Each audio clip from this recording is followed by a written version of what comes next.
Good day, good day, good day, everybody. I hope you're doing well. I hope you're doing well. Today's show is pre-recorded because I have an appointment this morning. So this is pre-recorded, but please make comments and let me know how you're doing with your 30-day mental equivalent challenge. So I am Rev Melissa, and this is SIP with Rev Melissa. And SIP is an acronym for Spirit in Practice, where we practice because practice makes progress.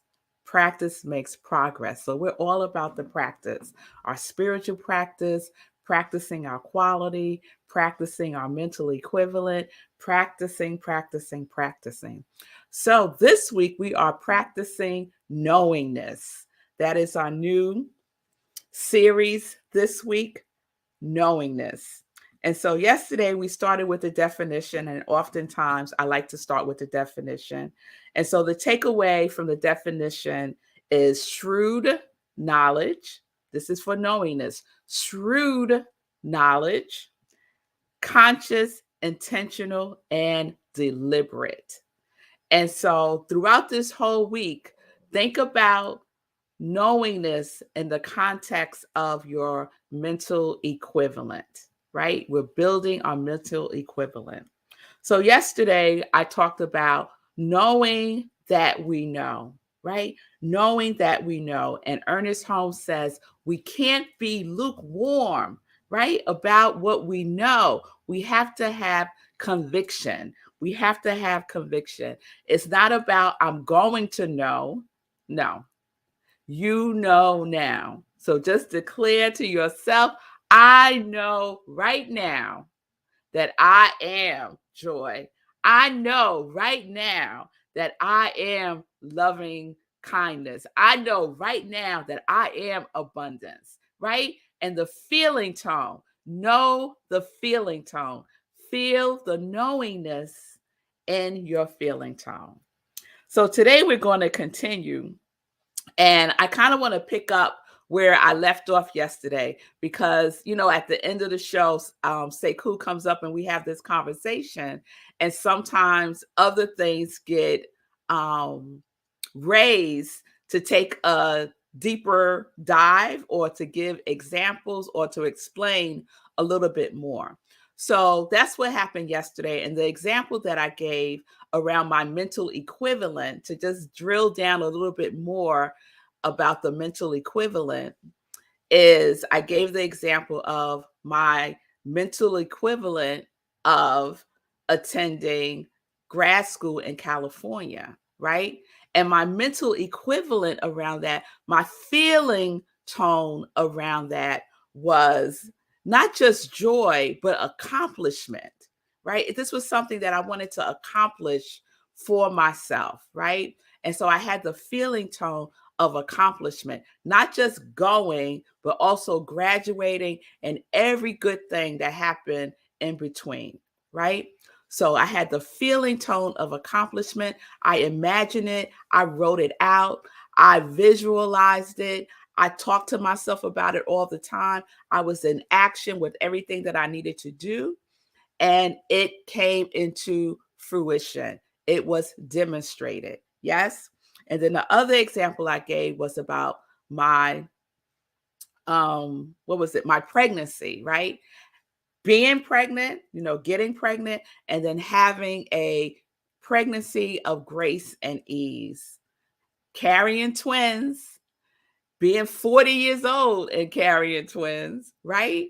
But a pregnancy of grace and ease, no matter what the statistics say, no matter what all the conversation is about high risk pregnancies and all that stuff, my knowingness was grace and ease, right? And that is what was demonstrated, right? Because I had shrewd knowledge, right? I believed it with everything in my being, right? And I was intentional, I was deliberate, and I was conscious about what I was thinking, what I was saying, what I was believing, what I was knowing. I was conscious about the conversations that I was engaging in. If it was not in alignment with my grace and ease pregnancy, cancel. It's not part of my reality, right? So that's how we have to be when we're building our mental equivalent. So I wanted to give one more concrete example because I think these are helpful, these practical examples that happen in our lives, right? It happens in our lives. So another thing that I was consciously building a mental equivalent for was my wedding. I wanted to have a fun, unique, and joy-filled wedding, right? And everything that had anything to do with the wedding, that was the vibration that I wanted it to be in. And I believed it, right? I believed it. And not only did I believe it, I knew it, right? So my knowingness, my building of my mental equivalent was in my knowingness that my wedding is fun, unique, and joy filled, right? And so let me share one thing that happened in my wedding preparation that I could have made another choice and said, oh my God, it's ruined. I'm not going to have my fun, unique, joyful wedding because this mishap happened, right? And this is where conviction comes in, that no matter what the appearance, I will not be deterred from what I know and what I believe, right? So let me tell you what had happened. So we had all of our wedding attire made, right? At the time I was living in Brooklyn, and there was this shop that I loved to go to. And the owner of the shop was a beautiful um, um, tailor, and he made beautiful clothing. And so I asked him to make my wedding dress. And so not only did he make my wedding dress, but he made the whole wedding parties, well, all the bridesmaids dresses, including Sekou's. That's a whole nother story. And he made my husband's attire for the wedding, right? So we're talking about maybe 8 outfits he had to make, let's say.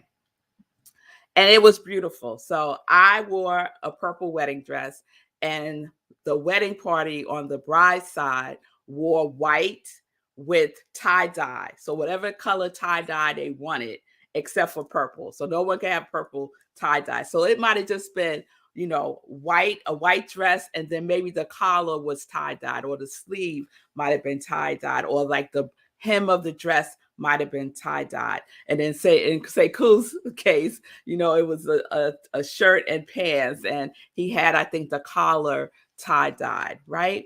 And Marco had a black suit and a purple shirt, and I had a purple wedding dress, and then I had like a purple long, dramatic, lightweight coat to go over it because my wedding dress was strapless. Do I have the picture? Let me see if I can show you the picture because I'm describing it and you can see it because we just talked about, I might have taken it. Oh, here it is. Here it is. Right? So that's my wedding dress. It looks blue, but it's really purple. It's the lighting. Okay. So you see it. There we go. So my wedding day was April 27th. And on April 25th, my dress, I went to pick up my dress. And when I went to get it, it was a mess. So something happened during the tie-dye process with the material. And it made the material like crinkly, right? The whole dress was crinkly. It was a hot mess. This is 2 days before my wedding. And we have been in this process for at least 2 months. So now we're talking about 2 days before the wedding when it took 2 months for us to do this whole production of my wedding dress. And I saw it. I said to him, the tailor who made the dress, you have to fix it. Right. And told me like he thought it was okay. Right. And I was like, no, it is not okay. And so he said, well, the only way I could fix it is to make a whole nother dress. And I was like, well, then that's what's going to happen. And he said, I can't make a dress in 2 days. I said, yes, you can. I have every belief. And I know that you can. I know you can, right? He's an expert, right? This is his craft. He's been doing this most of his life. Of course, you could make another wedding dress in 2 days. And I left. He had to go get new material, like the whole to-do, right? And I left. And I shared that with some of my girlfriends who were in the wedding. And they were like, girl, what you going to do? You need to have a backup dress. What if he doesn't have it ready? Why are you so calm? Right? And I was not concerned about it because I knew without a shadow of a doubt, I did not get caught up in the appearance of this crinkly, ugly dress that he made. I knew that my fun, unique, and joyful wedding was going to manifest without a doubt. And I went about my business. So the next day, the 26th, now we're talking the day before my wedding, I went to the shop. He, I guess, was up all night long. It's none of my business what he had to do. There was my dress with the coat, the whole thing, right? In one day. I tried it on. It fit perfectly. He had to do a couple of alterations. And I left. I went back maybe 5 hours later and picked up my dress. Beautiful. You just saw it, right? That was made in one day, right? This is building your mental equivalent. No matter what happens, you keep the faith. You keep the faith, right? Because I don't have to have the understanding of all that needs to happen. I know God has the how. I just have to trust and believe and know and have the faith that it shall be done as I believe, as I know, because believing's not enough. We have to know. We have to know. So I want to share something. So I hope that was a good example. I want to share something from the Science of Mind text.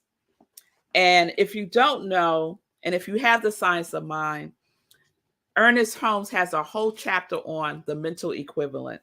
It is chapter 17. So check that out. So I want to read this. We are surrounded by an intelligent law, which does unto each as he or she believes. It implied the necessity of faith, conviction, and acceptance. That is, it must be measured out to us according to our own measuring. We must not only believe, we must know that our belief measures the extent and degree of our blessing. It is our belief. If our belief is limited, only a little can come to us. If our belief is limited, only a little can come to us, because that is as we believe. We call this the law of mental equivalent. How much life can any person measure and experience? Only as much as they can embody. How much life can you experience? Only as much as you can embody.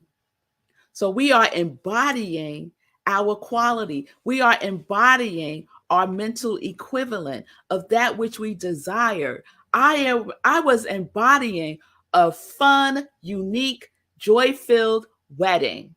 And my measure of that was expansive. No matter what, I had to embody that, right? No one else. I didn't need anybody else to embody it. I didn't need the tailor to embody it. I didn't need anybody on my wedding party to embody it. I was embodying it for my whole experience and everyone who had anything to do with my experience, right? I was embodying it. So that's what we do when we are building our mental equivalent. We must embody it. How much are you measuring? Are you only measuring a tiny bit? Right? It makes me think about Sekou and the half marathon, right? He was measuring 2 hours and 15 minutes, although he wanted 2 hours, right? But it's the measure. It's the measure of your knowingness that will be demonstrated. Let me read this one other thing. Ernest writes, if a man believes himself to be a failure and that it is useless for him to try to be anything else, he carries with him the mental equivalent of failure. So he succeeds in being a failure according to law. This is his demonstration. So he was successful. He believed that he was a failure, and he demonstrated failure because the law works. No matter what, it's going to say yes. I believe I'm a failure. I believe nothing ever works out for me. Yes, that is your mental equivalent. It shall demonstrate. All right? All right, y'all. So I hope that gives you another level of understanding. I'm hoping that you can really embrace this and embody it, right? It must be measured out to us according to our own measuring. No one else is measuring it for you, right? I could have decided my dress was ruined and that what he did, whatever happened, was my measurement, right? No. Him saying, I can't do a dress in 2 days and then do it in one day. Come on now. My measurement was expansive, expansive. And I was in the vibration of that. I wasn't worried. I had no doubt whatsoever. And my wedding was fun, unique, and joy filled.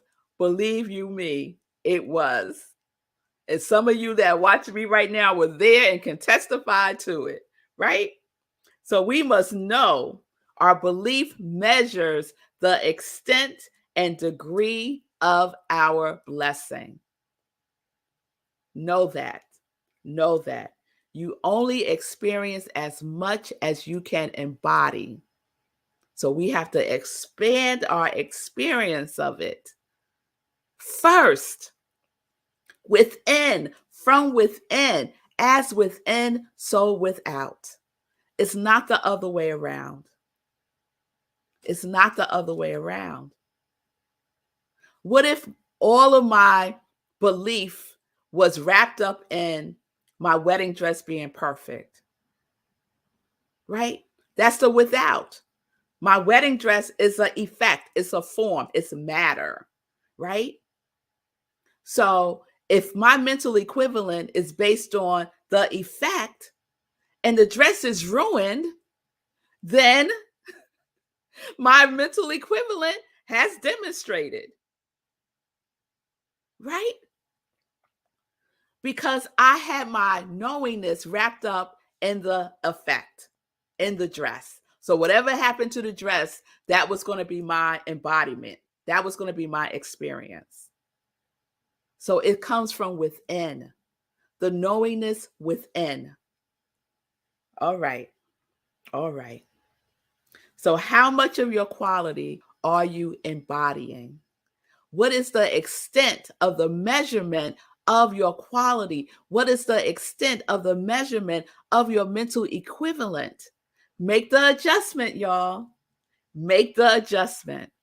It might need some fine tuning. You might need to just chuck what you were doing and thinking and knowing and bring something else in.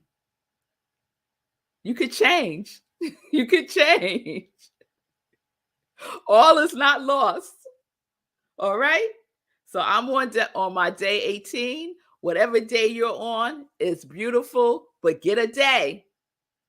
Don't stay on day 0 because you will continue to have what you have right now. Guaranteed. Guaranteed. All right. So let's get into some joy news. Let's get into some joy news. All right. So I shared that the healing, joy, and liberation, mental health, and the arts will be rebroadcast. That was the panel that I participated in at the Apollo Theater. I was so excited. My first appearance at the Apollo Theater. I was on the Joy panel. It's being rebroadcast for May being National Mental Health Awareness Month. So they're rebroadcasting it. It will be on WBAI.org, and it will be on my husband's station, rhythmandsoulradio.com. And rhythm and soul is all spelled out, including the and. Okay, and that's happening Friday, May 20th, 10 p.m. Eastern Time. Okay, so just go online, go to WBAI.org, but more so, go to rhythmandsoulradio.com. All right. So this weekend, I have some wonderful events coming up. I will be the keynote speaker at a women's empowerment brunch. The theme is Control, Alt, Delete. It's taking place at the Poconos Summit in the Poconos. It's in person, and it is Sunday at 11:30 a.m. to 4:30 p.m. And you can find the information on my website, revmelissa.com. revmelissa.com. So that's Sunday, 11:30 a.m. Eastern Time in Poconos Summit. And that's not going to stop Living Life in Joy, y'all. So Living Life in Joy is pre-recorded, as it often is. And that's at 10:30 a.m. Eastern Time. My special guest is Spirit Tarif. She is an amazing young woman. She's the founder and director of Roots of the Spirit, and she shares her journey of discovering that her mother was one of the Little Rock Nine and how that transformed her life and connected her to her yes. So please check out this Sunday's Living Life in Joy, 10:30 a.m. Eastern Time. And then at 11:30 a.m. Eastern Time, we have Sunday in Praise. And the guest speaker is Tony Hamilton. The message is Looking Anger in the Eye. All right, let's see what else. June 4th is the Trunk Show. Gladys Williams Trunk Show, Asante Jewels. I've been wearing some of her beautiful jewelry these last couple of weeks. June 4th, 6 p.m. Eastern Time on Zoom. The Zoom link is right there on the flyer, bit.ly Gladys Trunk Show. And you can see a preview at her website, asantesjewels.com. All right. So we're going to wrap up the show. I will be back live tomorrow. So peace and blessings, peace and justice, everybody. We are living life in joy, connected to our yes.